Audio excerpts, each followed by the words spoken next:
Assalamualaikum warahmatullahi wabarakatuh. Salam sehat semuanya. Mudah-mudahan Anda semua sehat walafiat, tidak kurang suatu apapun. Di video kali ini saya akan mencoba menjawab pertanyaan tentang pembuatan zat pengatur tumbuh yang bahan-bahannya mudah, murah, dan tidak sulit didapat.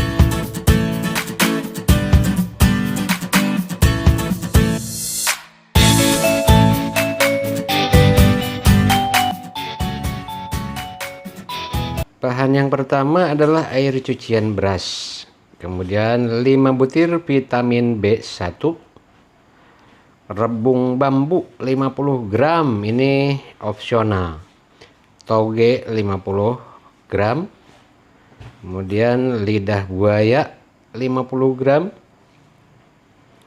air kelapa 100 ml. Jangan lupa cairan IM4 sebanyak 60 ml dan gula putih 6 sendok yang dicairkan, kemudian ditambah dengan air hangat, lalu dicairkan, kemudian ditambah air putih. Nah, ini adalah rebung yang sudah saya potong-potong. Kita masukkan ke dalam blender ya. Rebung ini opsional, atau kalau tidak ada tidak apa-apa. Ini adalah lidah buaya. Tentu lidah buaya mudah ya, mudah didapat, kecuali rebung bambu. Kalau di daerah perkotaan mungkin kesulitan mencarinya. Kalau tidak ada, tidak memakai rebung bambu pun tidak apa-apa, karena ini hanya untuk memperkaya saja rebung bambu. Yang utamanya adalah lidah buaya dengan bawang merah ya. Ini 1 siung bawang putih, dikupas dulu kulitnya, kemudian tambahkan kurang lebih 5-6 siung. Kalaupun lebih tidak apa-apa ya. Lebih baik kalaupun lebih, ini adalah hanya syarat minimal saja. Bawang merahnya 6 siung. Dan dikupas juga supaya pada saat di blender tidak mengalami kesulitan atau menjadi awet. Dan ini adalah toge, mudah ya, di pasar juga banyak, atau di tukang sayur keliling yang menjadi idola ibu-ibu, banyak toge. Ini kita gunakan 50 gram ya, atau setengah ons. Ya, dicampur, semua bahannya dicampur, kemudian tidak lupa juga, atau jangan lupa, ini air cucian beras yang pertama ya. Ini saya pakai beras merah. Kalaupun tidak ada beras merah tidak apa-apa, beras putih pun bagus. Ini air kelapanya 100 ml air kelapa. Kemudian jangan lupa juga, ini yang paling utama sebagai bahan fermentasinya adalah IM4 atau efektif mikroorganisme 4. Ini 3 takar. Ini kurang lebih 60 cc ya, senti kubik. Bukan 60 ml tapi 60 cc, 60 senti kubik. Dan ini IM4 ini bahan makanannya adalah cairan gula merah. Ini 5 butir vitamin B1, mudah didapat juga di apotek banyak. Kita haluskan terlebih dahulu. Ini vitamin B1 nya dihaluskan cukup dengan sendok saja, karena tidak terlalu keras, mudah untuk dilumat atau dihaluskan. Cukup 5 butir, karena ini adalah skala rumahan ya, skala rumahan, bukan untuk skala perkebunan yang besar. Kalau Anda nanti ingin lebih banyak karena akan membibitkan lebih banyak, maka boleh ditambah beberapa kali lipat.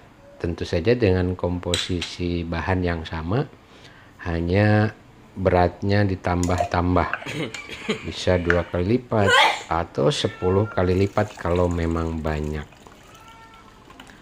Ini belum dicampur dengan gula putih ya, cairan gula putihnya belakangan, nanti setelah halus ya. Setelah dihaluskan baru kita campur dengan gula putih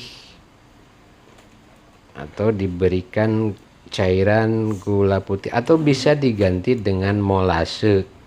Biasanya di toko-toko pertanian banyak ya molase, itu gula tetes tebu, sebagai bahan makanan bagi efektif mikroorganisme atau IM4 yang gunanya untuk memfermentasi keseluruhan bahan ini.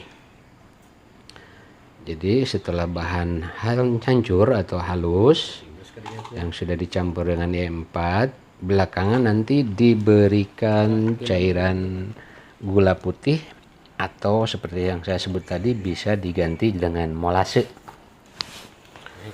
atau tetes tebu. Ya murah ya, di toko pertanian murah. Nah, dihaluskan dengan blender. Kalau tadi saya gunakan blender yang besar tapi ternyata rusak, terpaksa saya ganti dengan blender yang kecil. Ya, dihaluskan, tidak usah terlalu lama, cukup sampai halus saja, meskipun masih sedikit ada butir-butir tidak mengapa ya. Lalu ya tambahkan lagi, tadi ini tempatnya kecil jadi harus 2 kali ya, menunggu halus yang pertama kemudian diulang kembali sampai halus ya. Ini karena perabot ibu-ibu jadi saya kurang bisa menggunakannya ya. Seperti ini, haluskan beberapa detik sajalah, tidak usah pakai menit, cukup beberapa detik. Yang penting tidak ada butiran-butiran yang terlalu kasar. Baik, setelah kita blender, ini kita tuangkan ke dalam, atau tuangkan dulu cairan ya. Cairan gula putih atau molase, bisa diganti dengan molase ya. Ini tuangkan dulu ke tempat fermentasi ya. Diusahakan tempatnya sudah bersih ya, steril. Kenapa? Karena takut ada jamur-jamur atau penyakit yang tidak dikehendaki sebagai mikroorganisme pembuat fermentasi. Kalau sudah yakin bersih baru kita tuangkan, dan cairan ini akan berfungsi setelah kita simpan selama 4-7 hari. 4 hari sudah cukup, bisa digunakan, tetapi lebih maksimal jika 7 hari. Nah, ini cairan gulanya. Setelah diberikan cairan gula, kita aduk dulu ya. Nanti kita aduk-aduk dulu supaya gula ini larut secara homogen ya. Setelah dicampur keseluruhan lalu kita tutup. Ini karena tutup kalengnya hilang, jadi terpaksa pakai tutup bungkus plastik saja. Nah, kalau di rumah Anda atau di tempat Anda tersedia kaleng yang tertutup, atau bisa dengan jeligen plastik ya, tidak usah dengan kaleng seperti ini. Yang penting prinsipnya harus steril, harus bersih, agar tidak ada penumpang gelap atau mikroorganisme yang lain yang diperlukan sehingga mengganggu fermentasi. Ya baik, secara singkat seperti ini cara pembuatannya. Setelah ditutup seperti ini, kita tinggal menunggu 4-7 hari dan ini akan siap digunakan.